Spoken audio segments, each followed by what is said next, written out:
Okay, lab exercise 3, low-level character I/O. So in this exercise, you'll gain experience with keypad and LCD display at a lower level than we have before. Code requirements for character input-output of a custom embedded computing application and online debugging techniques. So we've been working with the same structure here of different nested functions that we've been using. So we started out at a high level. We did double in and printf LCD, I believe, were the two that we started with. And then we went to fgets keypad and getChar keypad. And then now in lab 3, we'll do getKey and putChar LCD, which also shows up down here in the printf LCD. So we've been using getKey and putChar LCD we use them explicitly in lab 2, and in lab 3 you'll actually write those yourself. So this is the lowest level that we're going to get down to, and it's quite low level. Okay, so I'll just kind of introduce it. Read through. There have occasionally been questions that have arisen and been asked of me that were very explicitly in the lab exercise write-up. I highly recommend. It will pay major dividends in your time spent if you read the lab exercise. Just throwing that out there. Consider that. I'm not saying every question was like that, but there were a few, at least a handful.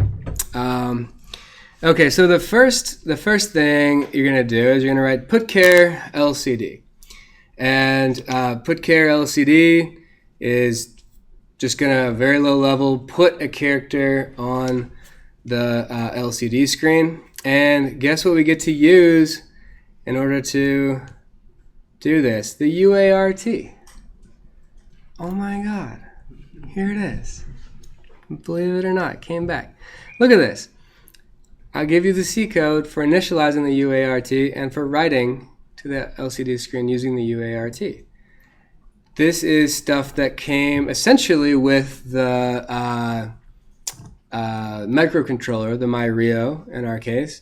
It was like, here's a function written for you to interact with the UART, and so we're just using it. So we can initialize a session, set port information, baud rate, number of data bits, one stop bit, and no parity bit. So that's how we're going to set it up. And this information is actually there to be consistent with what? The LCD, exactly. So this is because we're going to be having an interaction with the LCD screen. For another device, we would need to set the UART up differently. But for this device, this is what's required. It's expecting, when it gets stuff, first of all, that it comes in at 19,200 as a baud rate, and that it comes in with 8 data bits, 1 stop bit, and no parity bit. So if we set this up incorrectly, and we're like, let's use a parity bit, but the LCD screen is not expecting a parity bit, things will not work well. It will be interpreting things incorrectly that you're sending to it. So what that looks like is really hard to say. Probably gibberish will appear on the screen. That tends to be what happens every time I see somebody sending something weird to the LCD screens. I see characters on there that I've never seen before displayed. It's pretty awesome. So you'll be using the UART. There's a discussion in here about how to get that set up. And here is an algorithm for the putChar LCD. So there are a few things that we're doing here. We're saying, okay, the first time you call putChar LCD, we want to initialize the UART, but we don't want to do it after that. So there's this little bit of logic where we like declare a static int to be 1, and then we test it later on to see, is this 1? And then if it is 1, that says that means, oh, this is the first time this has been called. Then it does this initialization of the UART, and it should then, I didn't put that in, but that would be good to put in here, is that you want to definitely assign I first to something else now, like I first equals 0. I didn't include that.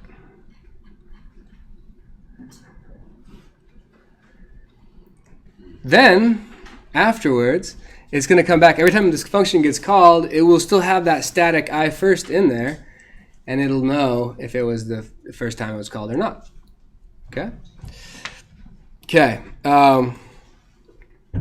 Then there's this process where you go through and you say, okay, most of the time there's going to be one data point, so we'll say n equals 1.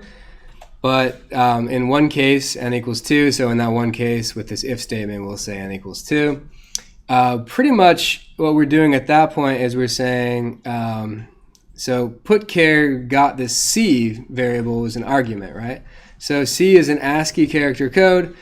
We're going to go through and say, okay, are any of these special characters being sent? So are any of these ASCII characters these special ones? If so, then the string that we're going to write should be given these values. So these are the codes that the LCD expects if you want to go backspace or clear the screen or whatever. So you have to send these codes to it. The LCD expects those ASCII codes. So that's what you have to do. And then write that string S to the UART, and this shows sort of how that works, and then some checking to make sure it worked, returning stuff. Okay? That one, it looks kind of long, but it's mostly because there are a bunch of if statements, essentially just saying, if it's this character, we got to send in this code. If it's this character, send in this code. If it's this character, send in that code. So we're doing that, a little translation there. Yeah.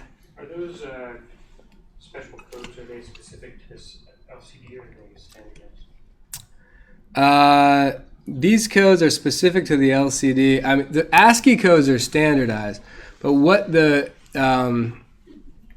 Parallax LCD is expecting for like a backspace and stuff like that, that's not a standardized code. So that's why there's some of this interpretation there. So like this is like cursor to line 1, cursor to line 2.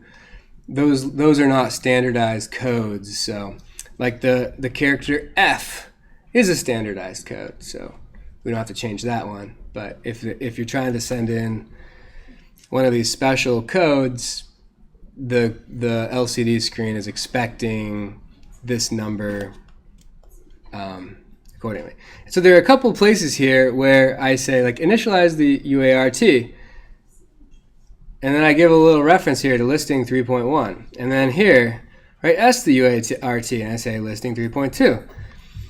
So those are these code listings. Okay, so that's where you should be putting this code. Okay. Great. All right. Now we're talking about the very lowest level. So that was lowest level interaction with the LCD screen. Pretty low level. Got to use the UART to do that interaction. But we learn how to initialize it. We know how this communication works. We got to set these rates, set the bits. Go for it. And then the other one is that we have to write is the keypad interaction, the lowest level keypad interaction. So what a keypad is, like at a hardware level, is a bunch of mechanical, usually, switches, okay? And you're pressing down a switch to make a contact that's broken. Usually it's broken to start, press it down and it connects to conductors together. Okay? So actually what you have is a circuit that's connected to all these digital I/O input-output channels on the MyRio. So they're labeled with the numbers given by the MyRio board, DIO 0, 1, 2, 3, 4, 5, 6, 7. And notice that how this works. So the connection is denoted with a dot. When two wires cross, there's no connection unless there's a dot there. So you see that this column gets connected to this row via the 1 switch. And this column gets connected to this row via the 2 switch. And like the 5 button connects the second column to the second row. Okay? So what we have to do is set essentially a high digital signal on each of, say, the columns, and then we read the rows. Okay? And then we can essentially, so if we're saying DIO 0 is high, it's the only one that's high, and we read DIO 4, and it's reading high, then what do we know if everything else is low and it's they push 1? Okay, so that's how we determine, and what the program's doing is essentially just running through those, just saying set this one to high, check this one, check that one, check that one, check that one. So set 1 to high, check 4, 5, 6, 7. Set 2 to high, check 4, 5, 6, 7. So like you have to write this program that essentially is doing that. Okay, so we're actually getting down to like very hardware stuff with this code. So it discusses this in pretty significant detail. So how do you do the channel initialization? Here's a struct. Okay, the one thing that might freak you out is that we have type def in here, which is just saying, oh, this struct, we actually are going to want to do a whole type that is going to have this struct structure to it. And we're going to repeat it. So MyRio DIO is going to be something you could have multiple instances of, and it's a type definition. So you can declare things like the thing is therefore MyRio DIO channel 8. MyRio DIO is now like int. I mean, it's not as fundamental to see, obviously, but within the context of our program, we can declare ch to be a variable of type MyRio DIO now, which is pretty cool. So that's the sort of custom types bit. So it goes through in here in some detail in terms of how to do the how to read and write from any digital input or output. So how to individually control the output of the pins. So those digital I/O pins can be either outputs or inputs. Okay, so you have to initialize them to be an output or an input, and this discusses how to do that. And then you have to write your code, which this pseudocode, it also looks kind of scary, but essentially this is the same thing. While a low bit is not detected, I think it's actually, they're high until one goes low. So when I said this is high and you detect it from the pressing, I think I switched. It doesn't really matter what direction the logic is though, right? If you're looking for a low or if you're looking for a high. So it looks like we're looking for a low. So while a low bit is not detected, keep doing this. So for each column, do this. You have to do some initialization stuff. Set one column low for each row, read, and then go to the next column, set it low, go and read for the low. And then once you find it, you can back out which number it had to be that was pressed. And this happens really fast, okay? So you might think, wow, like what if it misses? Like if I push the button and it was not checking during that time that I pushed the button.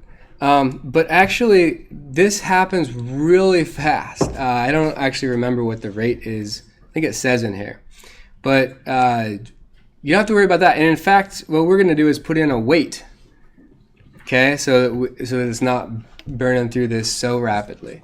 We'll put in a wait, and this is our first introduction to some timing that's going to happen. Real-time timing. It's a simple wait function, which I give you pseudocode for.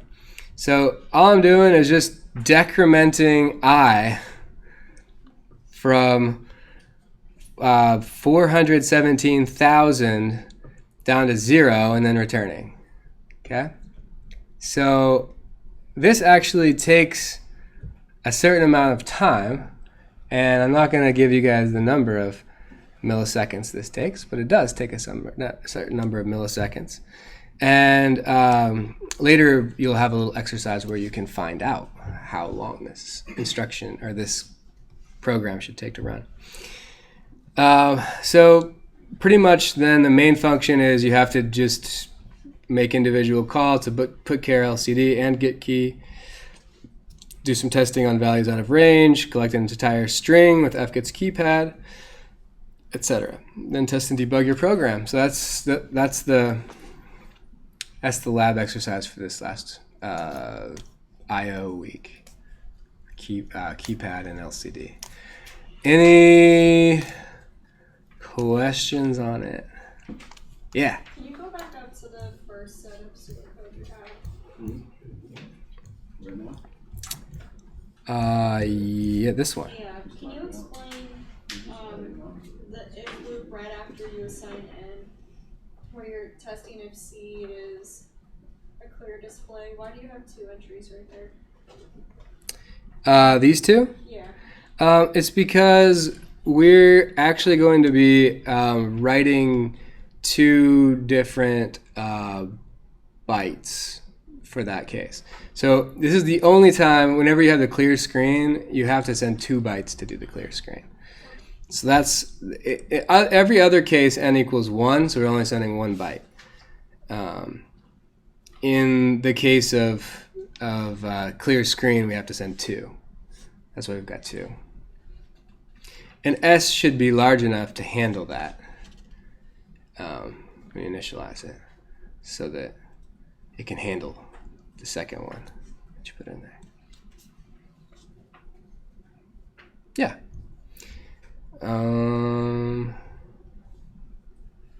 Yeah, so like if none of these is the case, if there's none of these special codes, you're just going to send the ASCII character itself.